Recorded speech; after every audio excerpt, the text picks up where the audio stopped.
오늘 읽은 본문은 예수님의 부활 사건을 기록한 것입니다.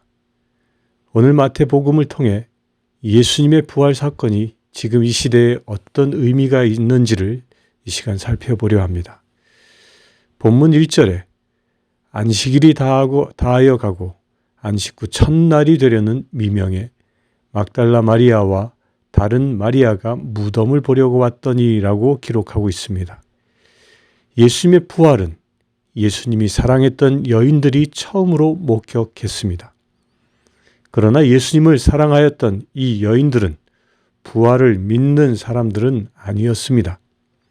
그들은 단지 인간적으로 예수님을 사랑하고 있었을 뿐이었습니다. 안식 후 첫날이 되려는 미명이란 안식일이 지난 주일, 즉 우리가 지금 말하는 일요일 새벽을 의미합니다. 우리는 지금 안식일 대신 주일을 안식일로 지키고 있습니다. 왜냐하면 그날 예수님이 부활하셨기 때문입니다. 율법상 안식일에는 행동을 많이 할 수 없습니다. 먼 곳을 걸어갈 수 없습니다. 그래서 여인들은 안식일이 끝날 때까지 기다렸다가 안식일이 끝나자마자 해도 뜨기 전에 새벽에 사랑하는 주님의 시체가 묻혀있는 무덤을 향해 뛰어갔던 것입니다. 무덤에 도착했을 때 이 여인들의 눈앞에는 상상할 수 없는 엄청난 일이 벌어져 있었습니다. 본문 2에서 4절에 보면 큰 지진이 나며 주의 천사가 하늘로부터 내려와 돌을 굴려내고 그 위에 앉았는데 그 형상이 번개 같고 그 옷은 눈같이 희건을 지켰던 자들이 그를 무서워하여 떨며 죽은 사람과 같이 되었더라고 기록하고 있습니다. 그들이 발견한 것은 형상이 번개 같고 그 옷이 눈같이 흰 천사였습니다. 지진이 일어나면서 하늘에서 온 번개와 같은 형상의 천사가 무거운 돌들을 굴려내고 그 돌 위에 앉아있는 장면을 목격한 것입니다. 무덤을 지키고 있던 파수꾼들도 그 장면을 보고 얼굴이 사색이 되었습니다. 예수님의 시체가 갇혀있던 무덤은 뻥 뚫려 버렸습니다. 빈 무덤이 되었습니다. 부활을 믿지 못하고 있었던 여인들, 부활 신앙이 없었던 여인들, 인간적으로만 예수님을 사랑하고 있었던 여인들에게 이것은 충격이 아닐 수 없었습니다. 전혀 예기치 못했던 사건이기에 엄청난 충격을 주었고 한편으로는 불길한 예감을 갖게 했습니다. 예수님이 부활하셨다고 믿지 못했기 때문에 누군가 와서 예수님의 시체를 도굴에 갖다 훔쳐갔다고 생각하였습니다. 이런 생각이 드니 이것은 보통 일이 아니었습니다.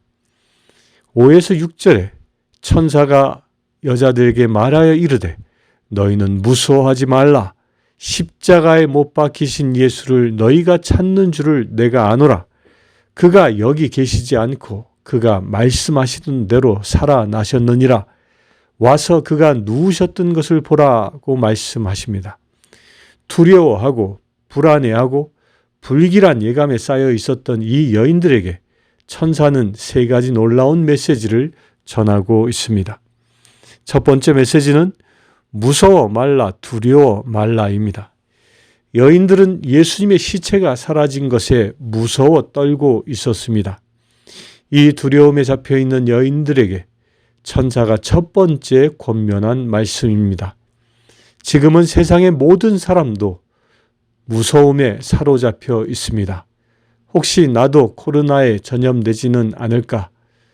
건강을 잃고 목숨을 잃지도 모른다는 두려움에 사로잡혀 있습니다. 더욱이 이제는 시간이 흐르면서 사업의 어려움들이 덮치면서 뱅크업을 당하지나 않을까 걱정합니다. 이런 불안들이 우리를 두려움으로 몰고 있습니다.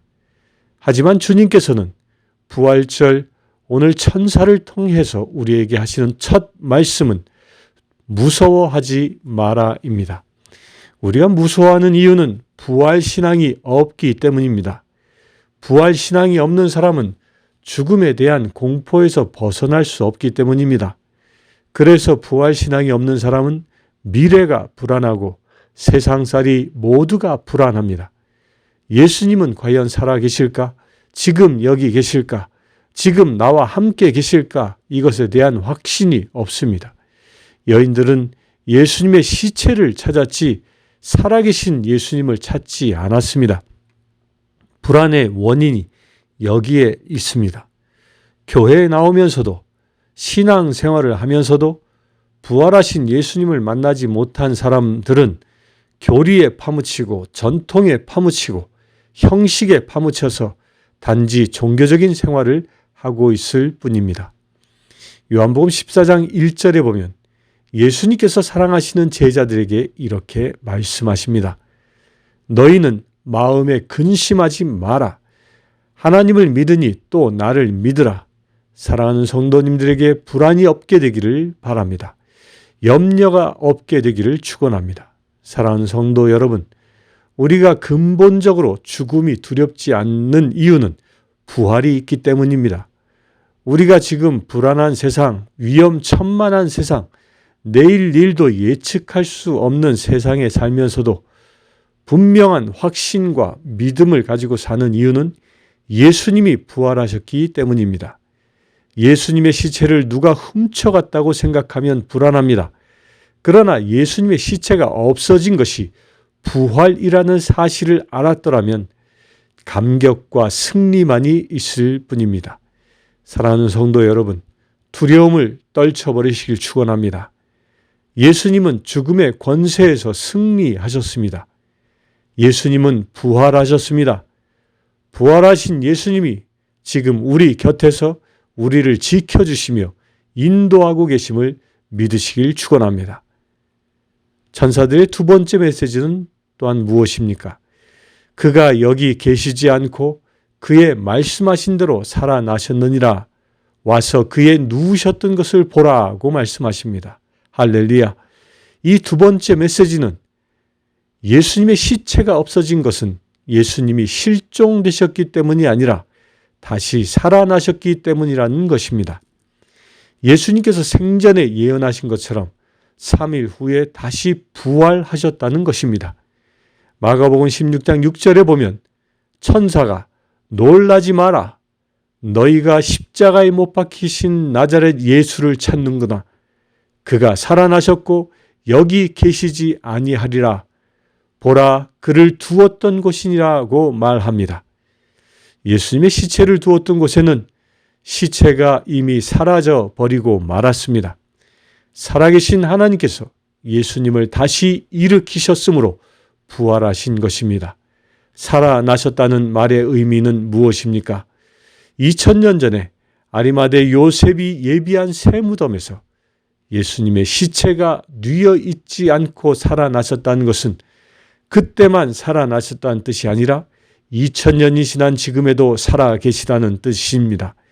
사랑하는 성도 여러분, 기독교가 2000년 전에 초대교회로 끝난 것이 아닙니다. 예수님이 부활하셨기 때문에 지금도 살아계시기 때문에 2000년 동안 전 세계에 전파되어 오고 있는 것입니다. 성경이 영원한 베스트셀러가 된 이유는 죽은 책이 아니기 때문입니다. 예수님이 소크라테스나 석가모니나 공자처럼 위대한 성자에 불과했다면 예수님도 성자들과 같이 땅속에 그대로 있을 것입니다. 그러나 그분은 살아나셨습니다. 그분은 지금도 역사를 통치하시고 지배하시고 앞으로 심판주로 다시 오실 것입니다. 이것이 우리의 희망입니다. 부활하신 예수님은 지금 우리를 통치하고 계십니다. 사랑하는 성도 여러분, 지금의 고통으로부터 죽음의 고통으로부터 우리를 일으켜 세우실 분은 오직 예수님이십니다.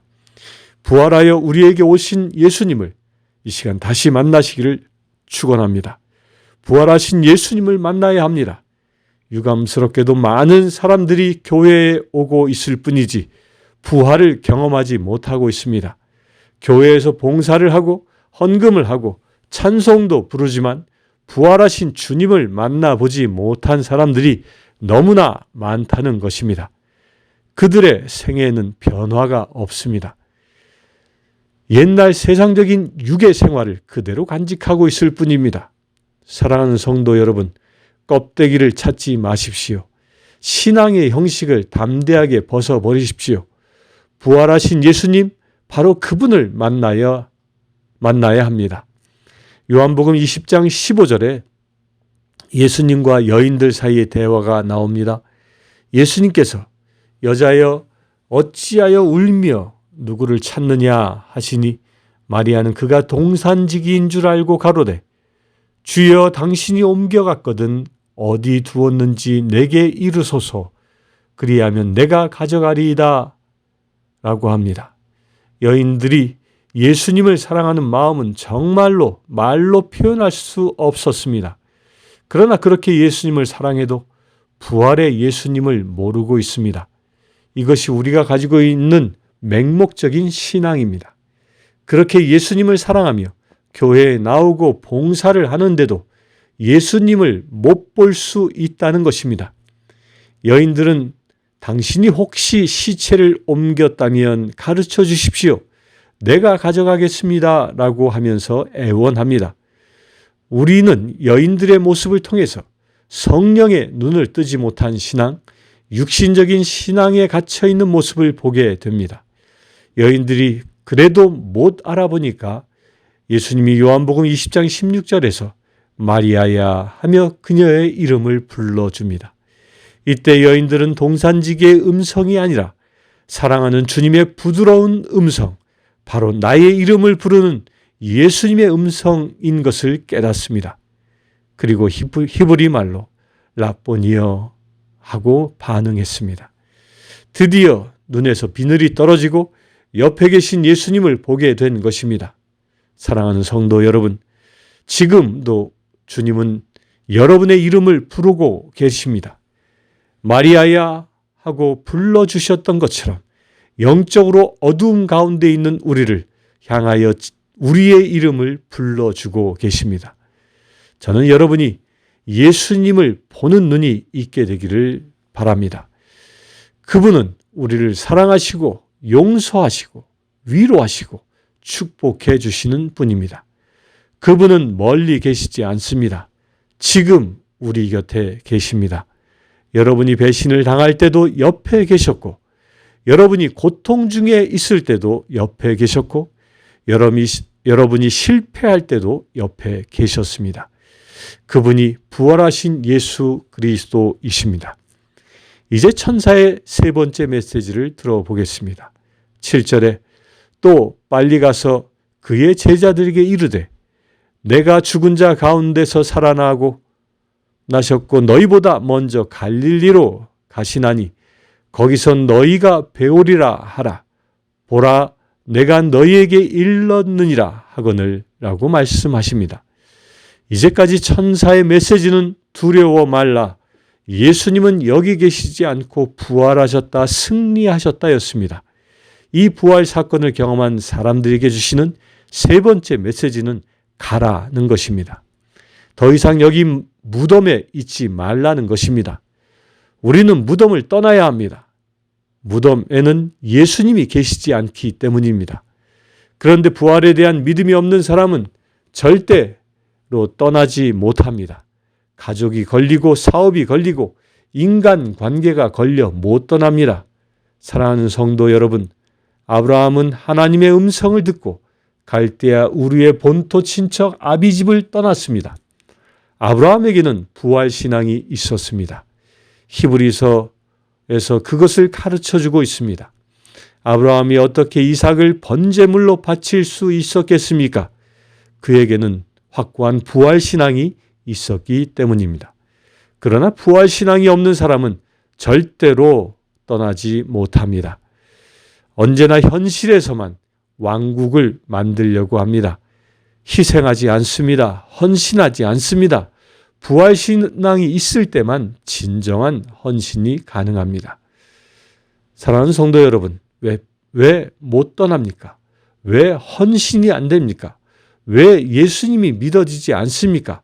저는 여러분들이 그리스도가 부활했다는 것을 사도신경을 통해 고백하는 정도가 아니라 실제로 믿게 되기를 축원합니다.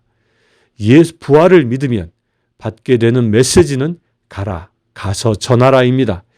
예수님이 부활하셨다는 사실을 이웃에게 가서 전하고 직장에 가서 전하고 복음을 들어보지 못한 인류 절반의 사람들에게 가서도 전하라는 것입니다. SNS를 통하여도 전하시길 바랍니다. 사랑하는 성도 여러분, 예수님께서 부활하셨다. 그가 살아나셨다는 것은 2000년 전에 예수님이 무덤에 갇혀 있다가 그 시대에만 살아나셨다는 뜻이 아닙니다. 2000년의 시간과 공간을 초월하여 그분은 지금도 살아 역사하신다는 뜻입니다. 그리고 심판주로 다시 오신다는 것을 의미합니다. 말세의 지말의 때를 살아가는 성도 여러분, 예수님께서 부활하셨다는 사실을 전하시기를 축원합니다. 우리가 부활하신 주님을 전할 때 세상에 복음이 충만해집니다. 복음이 충만해지면 악한 영이 떠나갑니다. 세상에 복음이 충만해지면 코로나 바이러스는 물러갑니다. 세상에 복음이 충만해지면 예수님이 다시 오십니다. 세상에 복음이 충만해지면 새하늘과 새 땅이 시작되어집니다. 부활의 기쁜 소식을 가서 전하시기를 이 시간 주님의 이름으로 축원합니다. 아멘.